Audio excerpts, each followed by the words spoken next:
여러분은 혈연이라는 이름의 무게를 어떻게 정의하시나요? 여기 자식이라는 이름에 밑빠진 독에 자신의 온 생애를 쏟아붓고도 정작 그 문턱조차 넘지 못한 한 여자가 있습니다. 경기도 양평 새벽 안개를 뚫고 올라온 68살의 박수님 씨입니다. 수님 씨의 양손에는 투박한 보따리가 들려 있습니다. 어젯밤 내내 잠을 설치며 짠 고소한 참기름 2병, 텃밭에서 흙이 묻을세라 조심조심 뽑아 올린 배추와 무거운 무게에 손가락 마디마디가 하얗게 질렸지만 수님 씨의 입가엔 설레는 미소가 번집니다. 이제 곧 눈에 넣어도 아프지 않을 아들 진우를 만난다는 기대 때문이죠. 하지만 서울의 공기는 수님 씨가 살던 양평의 그것과는 사뭇 다릅니다. 번쩍이는 대리석 바닥과 코끝을 찌르는 진한 향수 냄새.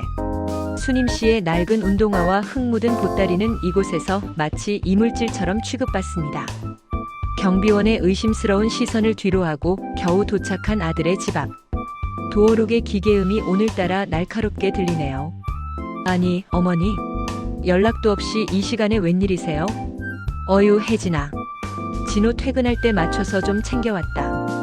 너희들 국산 참기름 귀하잖니. 거실 안쪽에서는 깔깔거리는 웃음소리와 와인잔 부딪히는 소리가 들려옵니다. 혜진의 세련된 친구들이 홈파티를 즐기고 있었죠. 혜진의 얼굴이 순식간에 일그러집니다. 그녀의 눈에 비친 시어머니는 반가운 가족이 아니라 자신의 완벽한 사교 모임을 망치러 온 불청객일 뿐입니다. 어머니, 제가 말씀드렸잖아요. 오실 때 제발 미리 말씀 좀 하시라고요. 그리고 이 짐들은 다 뭐예요? 거실에 두지 마세요. 흙 떨어지잖아요. 혜진은 수님의 손에서 보따리를 낚아채듯 빼서 주방 구석으로 밀어넣습니다. 그리고는 친구들에게 들으라는 듯 덧붙이죠. 어머, 얘들아 미안해. 우리 집 도와주시는 분인데 착각하고 오셨나봐. 금방 가실 거야. 도와주는 사람이라니요. 수님 씨의 심장이 쿵 하고 내려앉습니다. 하지만 수님 씨는 화를 내는 대신 조용히 주방 구석으로 몸을 숨깁니다. 며느리의 등살에 떠밀려 앞치마를 두르고 화려한 파티 뒤에 지저분한 접시들을 닦기 시작합니다. 손마디가 아려오지만 그래도 아들 얼굴은 보고 가야겠다는 일념 하나로 버텨봅니다. 엄마, 이 시간에 어쩐 일이야? 전화라도 하지. 진호야 왔니? 애미가 너 좋아하는 만두 좀 빚어오느라. 자기야, 어머니 지금 막 가시려던 참이야. 밖엔 비 올 것 같은데 얼른 지하철역까지 모셔다 드려. 우리 내일 조찬 모임 있는 거 잊었어? 진호는 어머니의 고단한 얼굴과 물기 어린 손을 봅니다. 하지만 아내 혜진의 서슬 퍼런 눈빛을 이길 용기는 없습니다. 진호는 애써 시선을 피하며 수님의 등을 떠밉니다. 엄마, 밤길 위험하니까 얼른 가자. 다음엔 주말에 내가 갈게. 그 순간이었습니다. 등 뒤에서 들려온 둔탁한 소리. 수님 씨가 고개를 돌리자 며느리 혜진이 수님 씨가 가져온 참기름 병을 쓰레기통에 거침없이 던져넣고 있습니다. 아유, 이 쾌쾌한 냄새. 자기야, 이거 봐. 병에 흙 묻은 거. 이런 걸 어떻게 먹어? 집안에 냄새 다 배겠네 정말. 수님 씨의 시선이 쓰레기통 속에 처박힌 참기름 병에 머뭅니다. 저 기름 한 방울을 얻기 위해 뙤약볕 아래서 얼마나 많은 땀을 흘렸던가요? 굽은 허리를 펴지도 못하고 하나하나 털어낸 깨들이 지금 저 차가운 쓰레기 봉투 속에서 울고 있습니다. 수님 씨는 아무 말도 하지 못합니다. 아니, 말이 나오지 않습니다. 아들 진호는 그 광경을 보고도 못 본 척 어머니의 낡은 가방을 챙겨 현관으로 향합니다. 엄마, 뭐해? 얼른 나가자니까. 쫓겨나듯 나온 아파트 단지. 차가운 빗방울이 수님 씨의 마른 얼굴을 적십니다. 아들은 차비하라며 10,000원짜리 한 장을 쥐어주고는 서둘러 집으로 들어갔습니다. 젖은 어깨를 감싸 쥔 수님 씨의 손이 떨려옵니다. 하지만 여러분 기억하십시오. 무시당하고 짓밟힌 이 어머니의 눈물이 훗날 어떤 거대한 파도가 되어 저 화려한 아파트를 집어삼킬지 말입니다. 빗물에 젖은 수님 씨의 주머니 속에서 진동이 울립니다. 낡은 폴더폰 화면에 뜬 이름은 김비서. 수님 씨가 전화를 받자 낮과는 전혀 다른 차분하고 위험 있는 목소리가 입술 사이로 흘러나옵니다. 응, 김비서. 나야. 슬슬 정리해야겠어. 내일 그쪽 법무법인 대표에게 연락하게. 내가 준 기회는 오늘로 끝났으니까. 과연 수님 씨가 숨기고 있는 진짜 정체는 무엇일까요? 그리고 이 오만한 부부에게는 어떤 심판이 기다리고 있을까요? 세상에서 가장 무서운 것이 무엇인지 아십니까? 귀신도 괴물도 아닙니다. 바로 어제까지 나를 보며 웃어주던 사람의 얼굴이 돈 앞에서 순식간에 일그러지는 그 찰나의 순간이죠. 강남의 화려한 불빛 아래 며느리 혜진의 욕망이 검은 뱀처럼 꿈틀대기 시작합니다. 혜진이 무리하게 끌어다 쓴 투자금이 하루아침에 휴지 조각이 되었습니다. 당장 다음 달이면 이 화려한 아파트마저 경매로 넘어갈 위기죠. 벼랑 끝에 몰린 그녀에게 떠오른 단 하나의 구명줄. 그것은 바로 자신이 쓰레기 취급하며 내쫓았던 시어머니 수님의 양평 땅이었습니다. 그 땅. 그 떼기밭이 이번에 신도시 개발구역으로 묶였다고. 그게 수십억이라고. 다음 날부터 기적이 일어납니다. 양평집 마당을 쓸고 있던 수님의 앞에 최고급 세단 한 대가 멈춰섭니다. 차에서 내린 혜진은 며칠 전에 표독스러움은 온데간데 없이 금방이라도 눈물을 흘릴 것 같은 얼굴로 수님을 껴안습니다. 어머니, 제가 잘못했어요. 그날은 제가 미쳤었나 봐요. 적적하신데 서울 저희 집으로 가요. 제가 죽을 때까지 효도할게요. 수님 씨는 바보가 아닙니다. 이 갑작스러운 친절 뒤에 무엇이 숨어 있는지 모를 리 없죠. 하지만 어머니라는 존재는 참으로 미련합니다. 혹시나 우리 며느리가 정말 뉘우친 건 아닐까, 내 기도가 이제야 닿은 건 아닐까. 수님 씨는 그 가느다란 희망 한 가닥을 잡고 다시 아들의 집으로 향합니다. 식탁 위에는 지난번에 흙 묻은 보따리 대신 최고급 전복죽과 한우가 차려져 있습니다. 혜진은 시어머니의 손을 꼭 잡고 연신 음식을 권합니다. 하지만 그 따뜻한 전복죽 아래에는 서늘한 독이 숨겨져 있었습니다. 어머니, 양평 땅 말이에요. 거기 세금만 많이 나오고 관리하기도 힘드시잖아요. 저희가 이번에 진호 씨 사업 자금으로 좀 굴려볼까 하는데. 어머니, 노후도 저희가 책임지고요. 본색이 드러나는 순간입니다. 수님 씨는 말없이 숟가락을 놓습니다. 아들 진호를 쳐다보지만 진호는 죄인처럼 고개를 숙인 채 밥알만 세고 있습니다. 부모의 살점을 떼어 제 구멍난 주머니를 채우려는 자식의 모습. 수님 씨의 가슴에 대못이 박힙니다. 잠이 오지 않아 물을 마시러 나온 수님 씨. 주방 쪽에서 들려오는 혜진의 날카로운 목소리에 발걸음을 멈춥니다. 혜진은 친구와 통화 중입니다. 걱정 마. 노인네가 힘이 있니? 땅만 넘겨받으면 바로 경기도 외곽 요양원에 넣어버릴 거야. 치매 증상 좀 있다고 하면 아무도 몰라. 내가 그 구질구질한 노인네랑 평생 살 줄 알았어? 수님 씨의 손에 들린 물컵이 가늘게 떨립니다. 뒤이어 들려오는 아들의 목소리는 더 잔인했습니다. 그래도 엄마한테 너무 심한 거 아냐? 라는 말 뒤에 붙은 그래도. 방법이 없긴 하네. 당신 알아서 해. 라는 방관의 한마디. 그것은 비수가 되어 수님 씨의 심장을 갈기갈기 찢어놓습니다. 수님 씨는 조용히 방으로 돌아와 눕습니다. 어둠 속에서 뜨거운 눈물이 뺨을 타고 흐르지만 그녀는 소리내어 울지 않습니다. 이제야 확실해졌기 때문입니다. 자신이 준 마지막 기회를 자식들이 스스로 걷어찼다는 사실을요. 모두가 잠든 시간. 방문이 소리 없이 열립니다. 혜진이 붉은 인경인감 도장용 잉크와 서류 뭉치를 들고 도둑처럼 기어들어옵니다. 수님 씨는 깊은 잠에 빠진 듯 미동도 없습니다. 혜진의 손이 떨리며 수님 씨의 엄지손가락을 움켜잡습니다. 이것만 찍으면 이제 다 끝이야. 내 인생 다시 피는 거라고. 혜진의 탐욕스러운 눈이 번뜩입니다. 인경을 묻힌 수님 씨의 손가락이 서류 위 인자를 향해 천천히 내려갑니다. 바로 그 찰나. 지금 뭐 하는 게냐? 감겨있던 수님 씨의 눈이 번쩍 뜨입니다. 그 눈동자에는 슬픔도 미련도 남아있지 않습니다. 오직 서리빨 같은 단호함만이 서려있죠. 혼비백산하여 주저앉은 혜진을 내려다보며 수님 씨가 나직하게 의졸입니다. 수님 무미건조하게 혜진아, 내 땅이 그렇게 탐이 났니? 내 인생을 통째로 요양원에 가둘 만큼. 며느리의 얼굴이 하얗게 질려갑니다. 그리고 문 밖에서 이 광경을 지켜보던 진호 역시 얼어붙고 맙니다. 여러분, 이제 수님 씨의 반격이 시작됩니다. 그녀가 숨겨왔던 진짜 힘이 이 오만한 가족을 어떻게 무너뜨릴지 기대하셔도 좋습니다. 가면이 벗겨진 얼굴은 생각보다 훨씬 더 추악했습니다.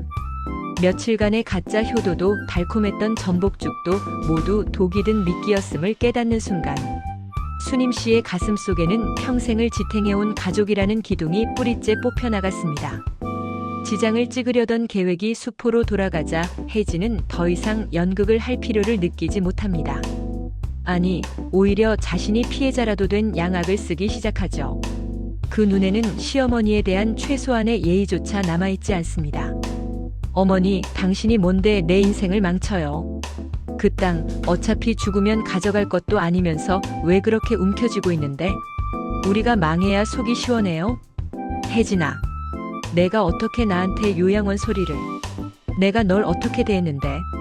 대하긴 뭘 어떻게 대해요? 맨날 흙 묻은 채소나 가져와서 집안 지저분하게 만들고 식모처럼 굴던 게 누군데?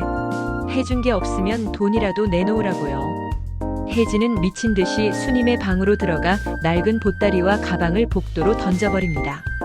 30년 전 남편이 사준, 이제는 가죽이 다 벗겨진 낡은 손가방이 차가운 아파트. 복도 타일 위에 힘없이 떨어집니다. 혜진의 폭주는 멈추지 않습니다. 수님의 어깨를 밀쳐 현관 밖으로 내몰아버리죠. 당장 나가요. 그 땅 문서 들고 오기 전엔 이 집 문턱 넘을 생각도 하지 마세요. 수님 씨의 시선이 문틈으로 보이는 아들 진호에게 머뭅니다. 하지만 진호는 아내의 기세에 눌려 거실 구석에 박힌 채 고개를 들지 못합니다. 어머니의 젖은 눈동자를 외면하고 자신의 비겁함을 선택한 아들. 수님 씨는 그 짧은 찰나에 깨닫습니다. 내가 키운 건 자식이 아니라 자식의 탈을 쓴 그림자였다는 것을요. 밖에는 예고 없던 밤비가 쏟아집니다. 얇은 스웨터 차림의 수님 씨는 빗물에 젖어가는 낡은 가방을 품에 꼭 안고 아파트 단지를 걸어 나옵니다. 화려한 조명들이 빗물에 번져 일렁이지만 그 어디에도 수님 씨가 몸을 뉘울 곳은 없습니다. 눅눅해진 옷에서 한기가 올라옵니다. 수님 씨는 편의점 구석에서 컵라면 하나를 앞에 두고 앉았습니다.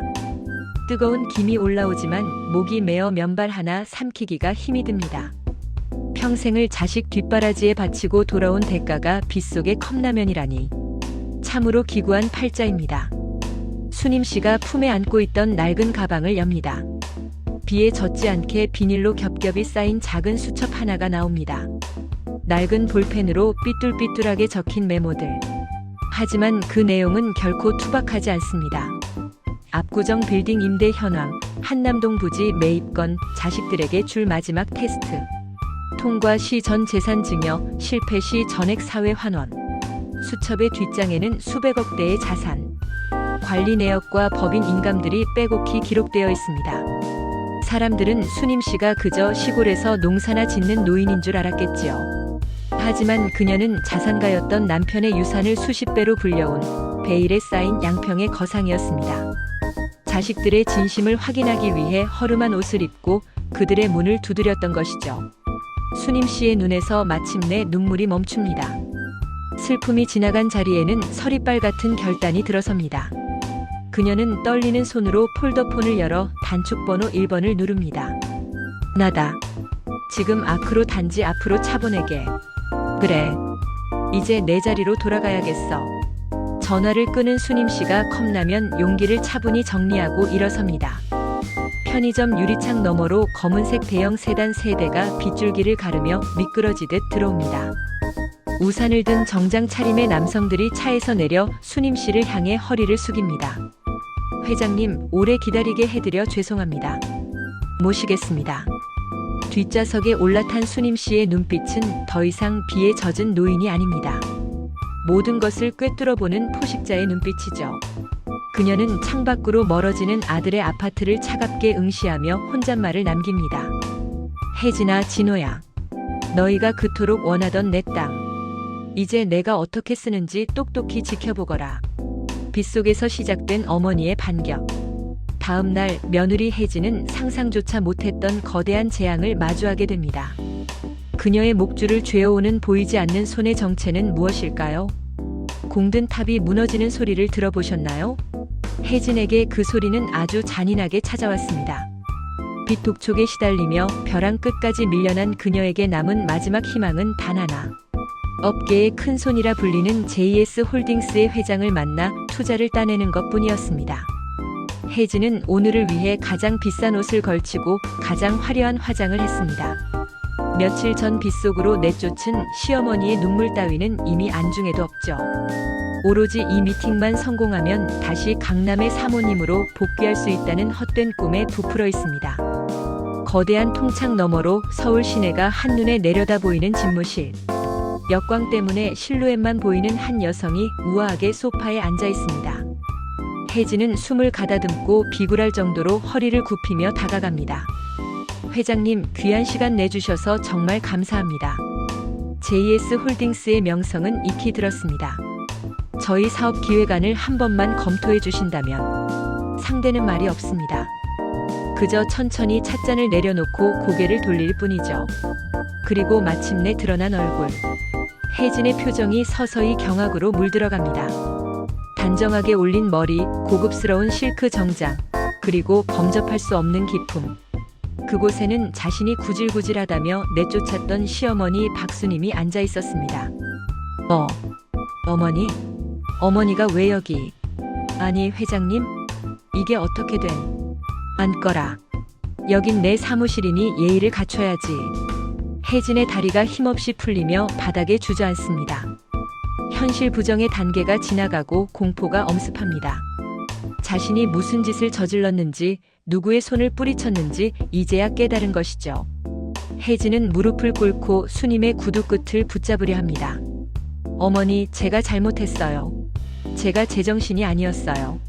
진호 씨를 봐서라도 제발 이번 한 번만 살려주세요. 예? 수님은 그 비참한 모습을 가만히 내려다봅니다. 그리고는 테이블 위에 미리 준비해둔 물건 하나를 올립니다.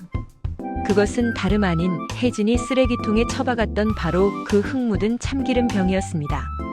혜진아, 너는 이 기름 냄새가 고약하다고 했지?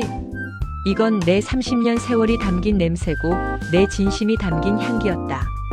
사람 냄새 소중한 줄 모르는 사람에게 내 돈이 흘러가는 일은 없을 게다. 수님은 비서에게 눈짓합니다. 비서가 가져온 것은 혜진이 그토록 소유하고 싶어 했던 강남역 인근 빌딩의 등기부 등본입니다. 그곳의 최종 소유주 이름 석자 박수님. 혜진의 눈동자가 갈 곳을 잃고 흔들립니다. 이 건물, 내가 우리 진호 이름으로 증여해달라고 노래를 불렀던 곳이지? 오늘 법무법인을 통해 증여 절차를 밟으려 했다만 방금 마음이 바뀌었구나. 찢긴 종이 조각들이 마치 눈송이처럼 혜진의 머리 위로 떨어집니다. 혜진의 희망도 욕망도 그렇게 조각조각 부서져 내립니다. 수님은 단 한 번의 눈길도 주지 않은 채 자리에서 일어납니다. 김비서, 이 사람은 우리 회사와 아무 상관없는 사람이니 내보내게. 그리고 아들 녀석에게도 전해라. 어머니는 이제 죽었다고 생각하고 살라고. 호텔을 빠져나오는 수님의 뒷모습은 당당합니다. 억눌렸던 세월의 무게를 벗어던진 여왕의 귀환이죠. 뒤에서 들려오는 혜진의 처절한 곡소리는 화려한 로비의 소음에 묻혀버립니다. 인과응보. 뿌린 대로 거둔다는 그 평범한 진리가 강남 한복판에서 증명되는 순간이었습니다. 같은 시각 아들 진호는 어머니의 부재를 느끼며 뒤늦은 후회의 눈물을 흘립니다. 하지만 이미 버스는 떠났고 기회는 사라졌습니다. 돈 때문에 가족을 버린 이들에게 남은 것은 차가운 현실뿐이죠. 모든 갈등이 해결된 것 같나요? 아닙니다. 이제 수님 씨는 진정한 가족의 복원을 위한 마지막 선택을 준비합니다.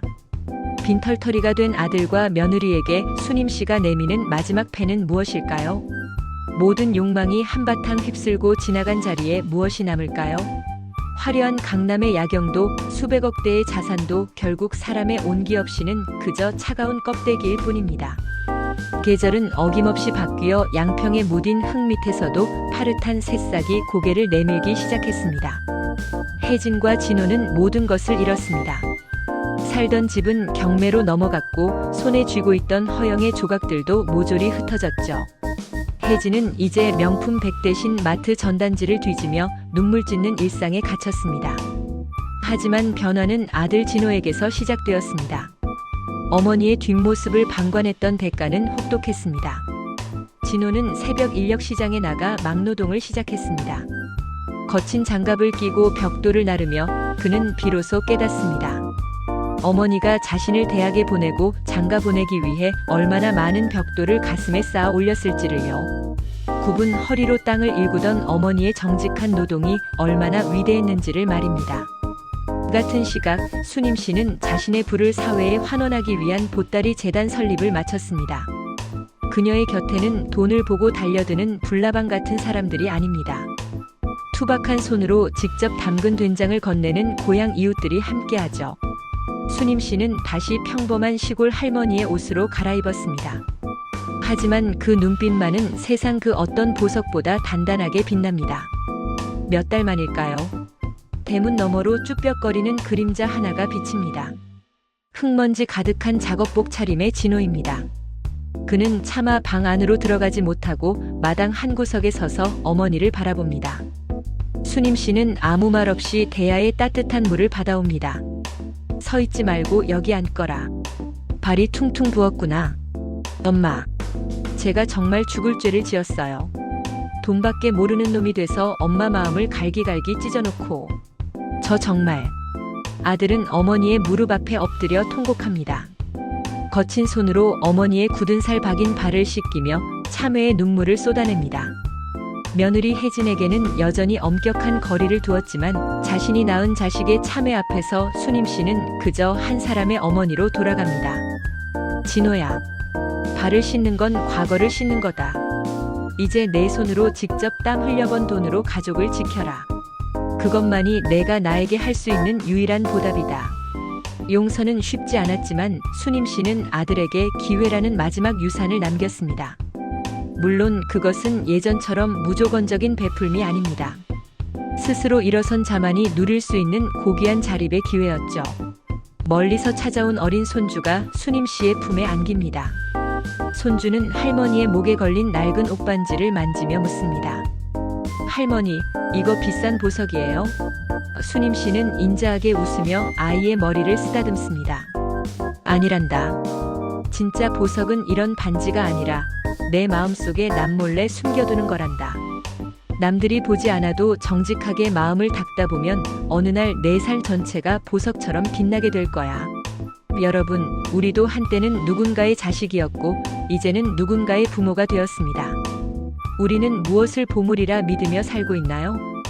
화려한 껍데기를 지키기 위해 소중한 사람의 진심을 쓰레기통에 버리고 있지는 않습니까? 비바람을 견디고 핀 꽃이 더 향기롭듯 박수님 씨의 인생 제2막은 이제야 진짜 봄을 맞이했습니다. 거칠애가 아닌 진심이 이기는 세상, 그 따뜻한 기적이 여러분의 가정에도 깃들기를 바랍니다. 시청해주셔서 고맙습니다.